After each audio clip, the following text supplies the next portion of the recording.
이 시간 여러분과 신명기 2장 1절에서 9절 말씀, 신앙생활의 한 원칙이라는 말씀의 제목을 가지고 여러분과 함께 말씀을 또 나누고 또 기도하기를 원합니다. 신명기 2장에는 가나안에 들어가는 것에 실패하고 38년 동안 강야 생활을 하는 일에 대해서 말씀하고 있습니다.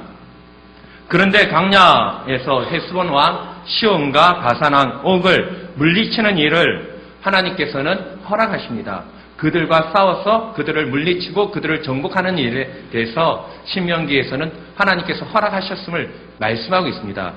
그런데 오늘 본문의 말씀과 또 19절 말씀에 보면 모압과 암몬 족속에 대해서 하나님께서는 이스라엘 백성들이 싸우는 일에 대해서는 하나님께서 허락하지 아니하신다는 것입니다. 그런데 결과적으로 보면 민수기 24장 17절과 18절 말씀에 보면 바람의 예언을 통해서 모압과 에돔의 멸망이 예언되어 있습니다. 그러나 오늘 4절과 5절 말씀에 보면 에서의 후손인 에돔에 대해서 침략하거나 저들의 것을 빼앗는 것에 대해서 또 다투는 일에 대해서 금지하고 있다는 것입니다. 이것이 오늘 저와 여러분이 우리 가운데 이것이 어떤 교훈이 되고 우리 신앙에 있어서 어떤 중요한 원칙이 되어지는가를 함께 생각해 보고자 한다는 것입니다. 여러분, 우리가 삶을 살다 보면 어떤 생각을 많이 하느냐 하면, 여러분, 나와 생각이 다른 사람, 나와 뜻이 다른 사람, 내 마음에 맞지 않는 사람 보면 여러분 어떤 생각이 듭니까? 우리는 이런 생각, 저 사람 제발 내 앞에서 사라졌으면 좋겠다라는 생각을 합니다. 이러한 생각이 자연스럽게 신앙의 생활에도 들어와서 우리는 이렇게 생각합니다. 하나님 믿지 않는 사람, 제발 우리 가운데서 떠나지면, 없어지면 우리가 신앙생활을 하는 일에 있어서 얼마나 행복할까라는 생각을 종종 하기도 한다는 것입니다. 과연 이것이 올바른 생각인가? 우리는 생각해 봐야 한다는 것입니다. 나와 뜻이 다르다고 해서 그 사람이 제거되어지는 것, 내 앞에서 사라지는 것, 그것이 하나님이 원하시는 뜻인가? 우리가 이 세상 살아갈 때 정말 하나님 안 믿는 사람 다 없어지고 하나님 믿는 사람들만 존재하면 과연 행복해지는 것, 그것이 하나님의 뜻일까? 좀 비약적일 수도 있지만 이것은 마치 가나안 땅에 들어가는 것보다 그냥 하나님께서 이 세상에 하나님을 반대하는 모든 족속들을 다 멸해버리시고 온 세상에 하나님을 믿는 이스라엘 백성들, 하나님께서 선택하신 이스라엘 백성들만이 이 세상에 존재하게 하는 것이 차라리 더 좋지 않을까? 그들만이 있는 것이 더 평화로운 것이 아닐까 하는 생각과 여러분 다를 바가 없을 것입니다. 내 마음에 맞지 않는 사람이 없어지는 것, 그것이 가나안 땅에 하나님께서 이스라엘 백성들을 들여보내는 것보다 그 하나님을 안 믿는 모든 족속을 차라리 없애는 것이 낫다라는 생각과 다를 바가 없다라는 것입니다. 그런데 성경은 과연 그렇게 말씀하고 있느냐라는 것입니다. 성경은 하나님을 반대하는 모든 자들을 멸하는 최후의 심판 때까지 그들을 이 세상에 존재하도록 하나님께서는 그냥 두신다는 것입니다. 그렇지만 하나님께서 하나님을 알지 못하는 자, 하나님을 대적하는 자, 악한 자, 믿는 자들을 핍박하는 그 사람들을 하나님께서는 존재하게 하시지만 하나님께서는 하나님의 택한 백성을 하나님께서는 끝까지 함께 하시고 지켜주신다는 것입니다. 그렇지만 그러면서도 이 세상에는 여전히 하나님 모르는 자, 불의한 자, 악한 자들, 그들과 함께 우리는 이 세상을 살아가도록 하나님께서 말씀하고 있다는 것입니다. 허락하셨다는 것입니다.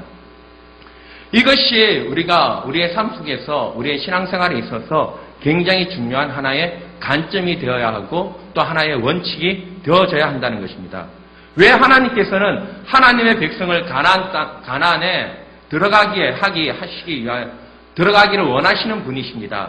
적과 꿀이 흐르는 땅을 준비하시고 하나님께서는 왜 그 땅에 모압과 암몬과 에돔 족속들을 다 멸해서 이스라엘 백성들, 하나님이 택하신 그 백성들을 편안하게 살게 하지 아니하시는가? 왜 그렇게 하지 않는 이유가 어디 있는가? 이것을 다시 창조와 재창조라는 그 관점에서 우리가 한번 생각해 보고자 합니다. 하나님께서는 이 세상을 창조하셨습니다. 하나님께서는 이 세상을 창조하시고 에덴 동산에 아담과 하와를 두셨습니다.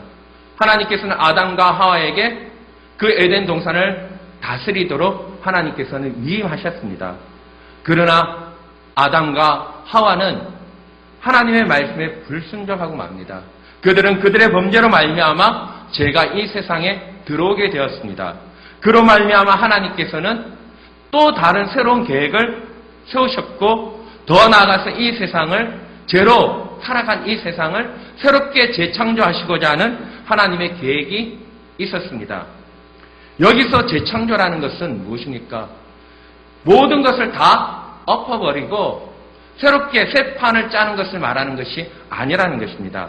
처음 창조하셨던 그 가운데 하나님께서 그 가운데서 새롭게 재창조해 나가는 것을 말씀해주고 있습니다. 계시록 21장 4절 말씀해 보면 모든 눈물을 그 눈에서 닦아주시니 다시는 사망이 없고 애통하는 것이나 곡하는 것이나 아픈 것이 다시 있지 아니하리니 처음 것들이 다 지나갔습니다. 라고 말씀합니다. 그리고 계속해서 5절 말씀해 보면 보좌에 앉으신 이가 이르시되 보라 내가 만물을 새롭게 하노라 하시고 또 이르시되 라고 말씀합니다. 우리가 계시록의 이 말씀을 보면 마치 하나님의 재창조 사역이 근심이나 걱정이 없는 것이 전부인 것처럼 생각합니다. 다시는 사망이 없고 해하는 것이 없고 아픈 것이 없다라는 것이 문제가 아니라 무엇이 문제냐면요. 우리는 자꾸 아픈 것이 없고 사망이 없고 또 해하는 것이 없다라는 거에 관심을 두고 싶어 하지만 하나님의 관심은 거기에 있는 것이 아니라 어느 쪽에 관심을 가지고 있느냐 하면 하나님께서는 하나님의 백성으로서 하나님의 백성인 이스라엘이 하나님의 다스림 안에 들어가는 것을 하나님은 원하고 계십니다. 지난 시간에 신앙이란 여러분 무엇이라고 말씀드렸습니까? 신앙은 조건이 아니라 하나님 관계 안에 들어가는 것입니다. 가나안 땅에 들어간다는 것은 하나님의 다스림, 하나님의 통치 안에 들어가는 것임을 말씀드렸습니다. 그렇다면 내가 하나님의 백성으로서 이 세상 가운데 살아갈 때 나의 관심이 무엇이 되어야 합니까? 이 세상의 형통함이 되어야 됩니까? 그렇지 않다라는 것입니다. 내가 이 세상에 살아가면서 나의 형통함이 주가 아니라 내가 하나님의 백성으로서 하나님의 그 말씀 앞에 온전히 순종하며 하나님의 뜻을, 하나님의 기뻐하신 그 뜻을 이루어 나가는가, 거기에 나의 삶에 관심이 집중되어져야 한다는 것입니다. 가나안 땅에 들어간다는 것, 그것은 어떤 보상의 조건으로 주어지는 것이 아니라고 했습니다. 즉 가나안은 보상으로 들어가는 것이 아니라 어떤 상태, 어떤 나의 인격적인 수준, 영적으로 내가 하나님의 사람으로서 하나님의 통치에 순종하는 자로 들어가는 것, 그것이 하나님의 나라이며 그것이 하나님의 약속의 땅 가나안 땅에 들어가는 것입니다. 우리는 자꾸만 이것을 왜곡해 버리려고 한다는 것입니다. 자꾸 나는 하나님의 다스림이 아니라 나는 어떤 하나님을 믿어 내가 이 땅에서 형통한 삶을 살아가는데 우리는 자꾸만 관심을 가지고 있다는 것입니다. 이것이 기복주의며 이방적인 그런 신앙이 우리 기독교 안에 자꾸만 들어와서 우리 기독교를 변질시켜 나가고 있는 것입니다. 그러다 보니까 우리의 믿음이 자꾸만 물질주의 그리고 무엇으로 만몬주의로 성공주의로 실리주의로 우리는 자꾸만 우리의 신앙이 왜곡되어져 가고 있다는 것입니다. 저와 여러분의 신앙은 어떠합니까? 정말 우리가 하나님께서 가나안 땅에 이스라엘 백성들이 가나안 땅에 들어가기 전 그들이 준비되어야 하는 것은 무엇입니까? 그들이 준비되어야 할 것이 무엇이었습니까? 하나님의 백성으로서의 그 삶이 준비되어져 있는가라는 것이었습니다.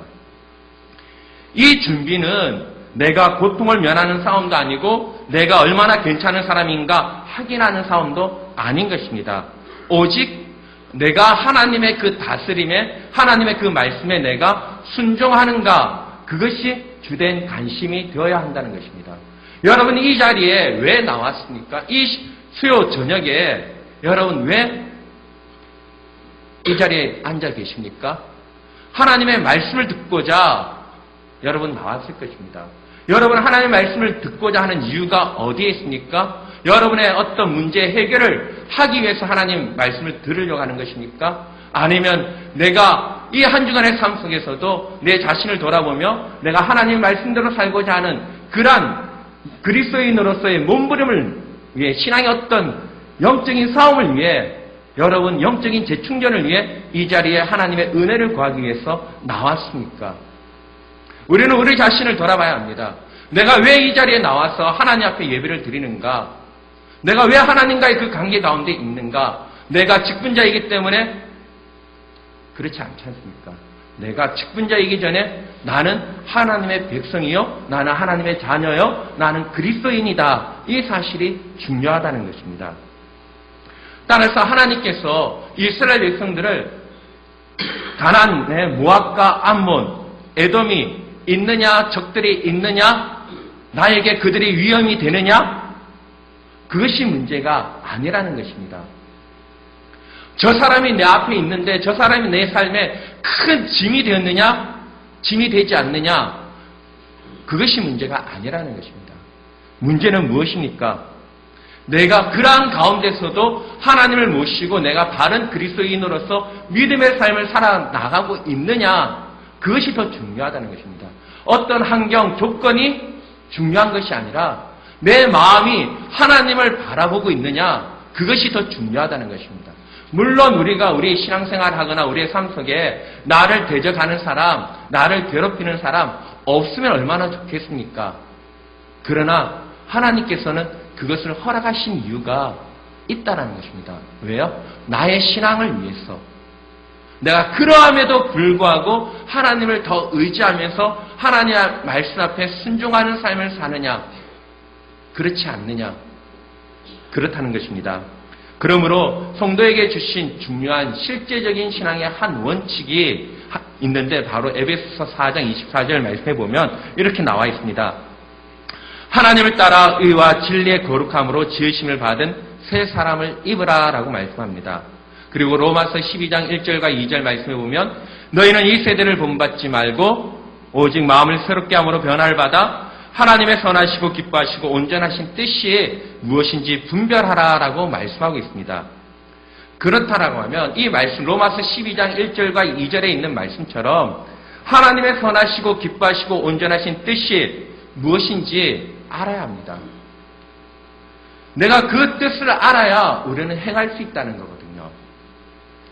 그 대표적으로 마태복음 5장 43절과 44절에서 말씀하고 있습니다.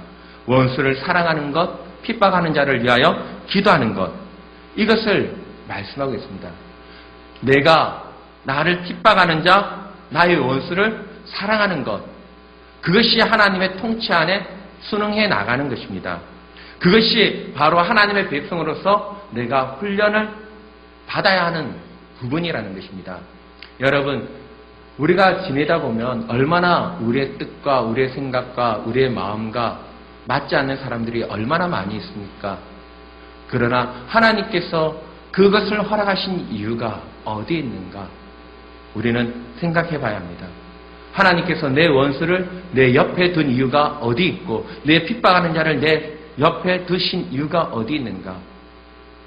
우리는 말로만 원수를 사랑하고 말로만 나를 핍박하는 자를 위하여 기도하라. 그것이 말이 아니라 실제로 우리의 삶 속에서 그것이 이루어져 나가야 된다는 것입니다. 정말 여러분 가운데 핍박하는 자 누구입니까? 지금 여러분 생각나는 분, 바로 그분을 위해서 여러분 기도해야 합니다. 그 사람을 원망하거나 그 사람을 욕하는 문제가 아니라 정말 그 사람을 하나님께서 허락하신 이유가 바로 이스라엘 백성들 가운데 가나안 땅에 모압과 암몬을 두신 이유가 어디에 있는가? 그것과 연결되어져 있다라는 것입니다.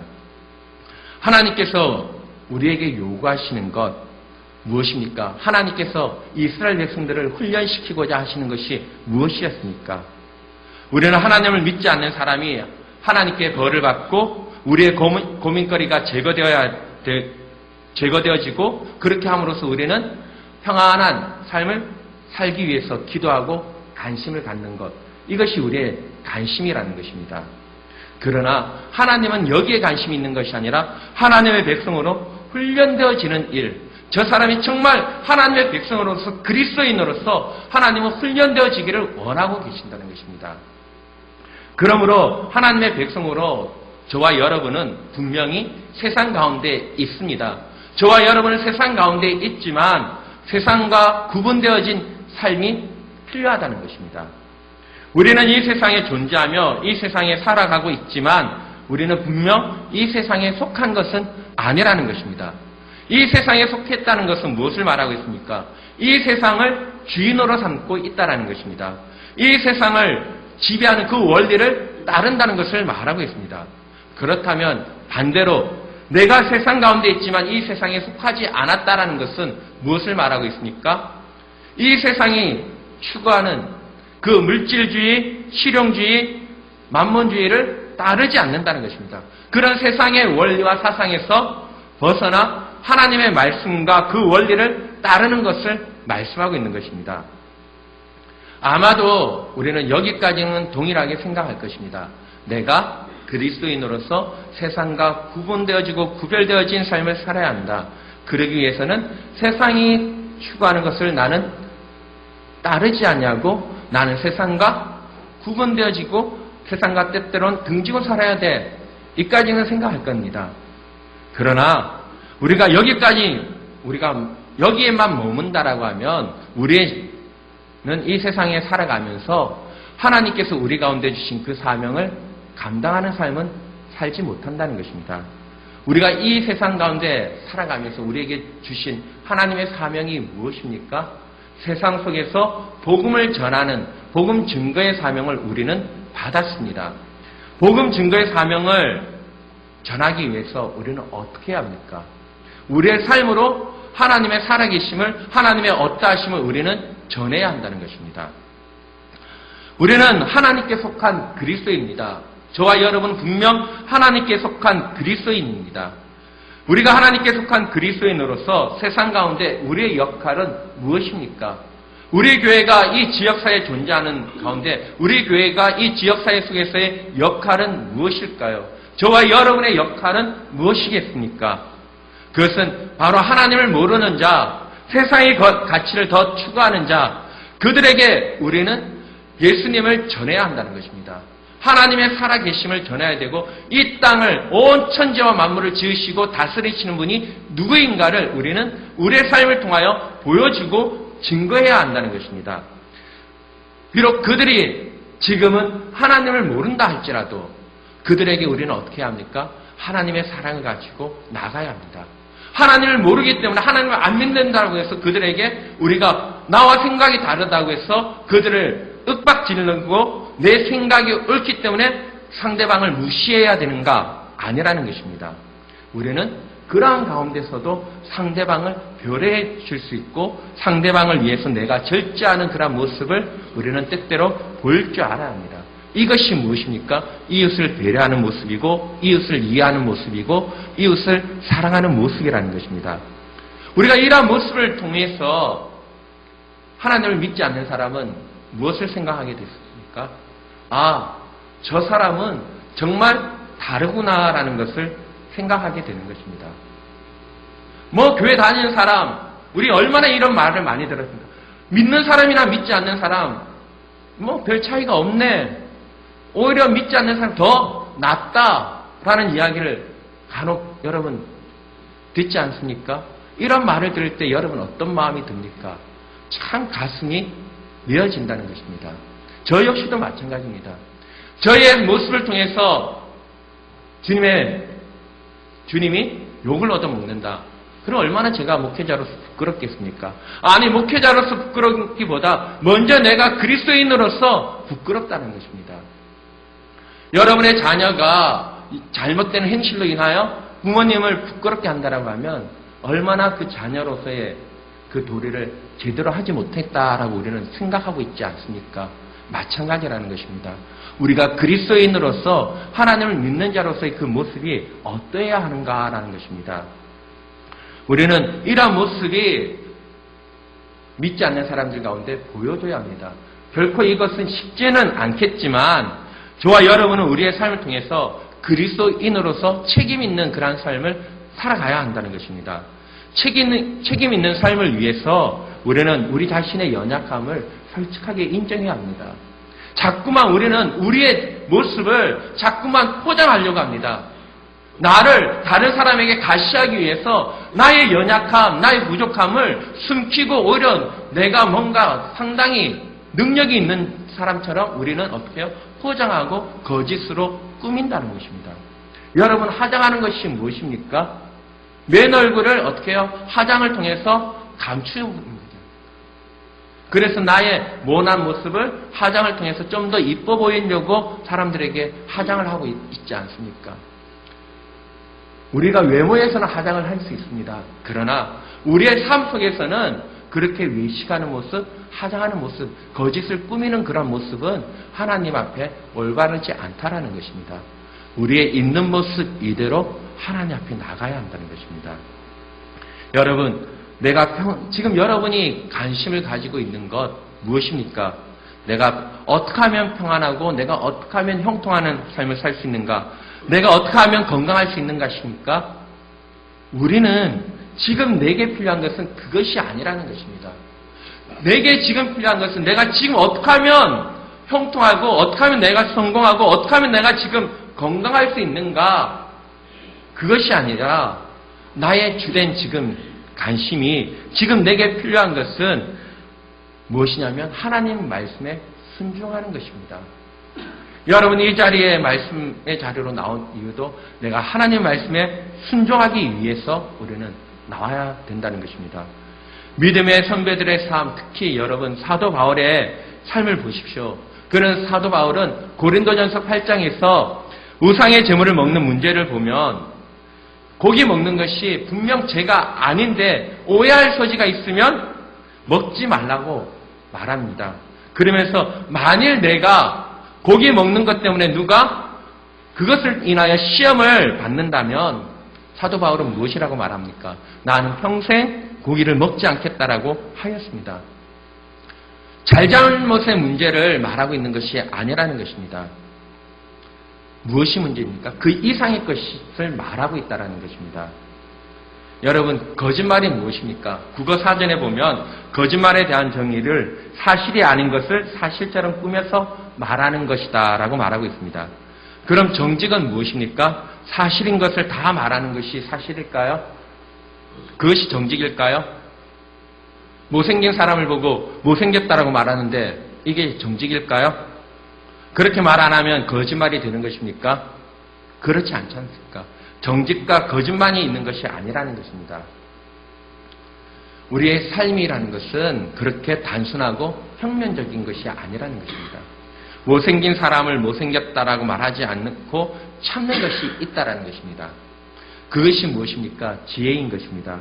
지혜에 대한 정의를 사물의 이치나 사항을 제대로 깨닫고 그것에 현명하게 대처할 방도를 생각해내는 정신의 능력을 지혜라고 말하고 있습니다. 제가 무엇을 말씀드리려고 하느냐면 하나님의 통치, 하나님의 다스림, 그것에 대해 말씀드리려고 하는 것입니다. 즉 하나님의 다스림은 하나님의 자비와 거룩과 의와 그리고 생명과 진리의 사람으로 내 모든 감정과 기호 같은 것을 어떻게 해요? 바꾸어 나가는 것입니다. 지금 나의 그런 생각과 나의 기호, 그런 것이 하나님의 기호로, 하나님의 뜻으로 바꾸어 나가야 된다는 것입니다. 그것이 무엇입니까? 내 안에 새로운 원리, 곧 말씀의 원리, 그 원리를 따르는 훈련이 우리 가운데 필요하다는 것입니다. 그러므로 하나님께서 우리에게 원하시는 것, 저와 여러분에게 원하시는 것은 무엇입니까? 제발 너가 그리스도인으로서 그리스도인답게 살아가는 것을 하나님은 원하신다는 것입니다. 하나님의 백성으로서 하나님 백성다운 삶을 살아라. 제발 거짓과 가식을 벗어나서 너의 있는 모습, 솔직하게 그 모습 그대로 하나님 앞에 나와 돌이켜 하나님의 거룩을 입어나갈 것을 하나님은 원하고 계신다는 것입니다. 말씀을 맺겠습니다. 이 세상에 살아가는 그리스도인으로서 저와 여러분의 자랑은 무엇입니까? 여러분의 기쁨은 무엇입니까? 재물의 많고 적음이 성공에 있는 것이 우리의 기쁨, 우리의 자랑이 아니라는 것입니다. 하나님의 백성으로서 하나님의 말씀을 나의 소망으로 삼고 나의 기쁨으로 삼고 나의 자랑으로 삼는 그러한 훈련이 내게 필요하고 하나님의 말씀이 나의 기쁨이 되어야 되고 하나님의 말씀이 나의 소망이 되어야 되고 하나님의 그 모든 것이 나의 즐거움이 되어져야 한다는 것입니다. 이것이 저와 여러분 가운데 가득하시기를 축복합니다.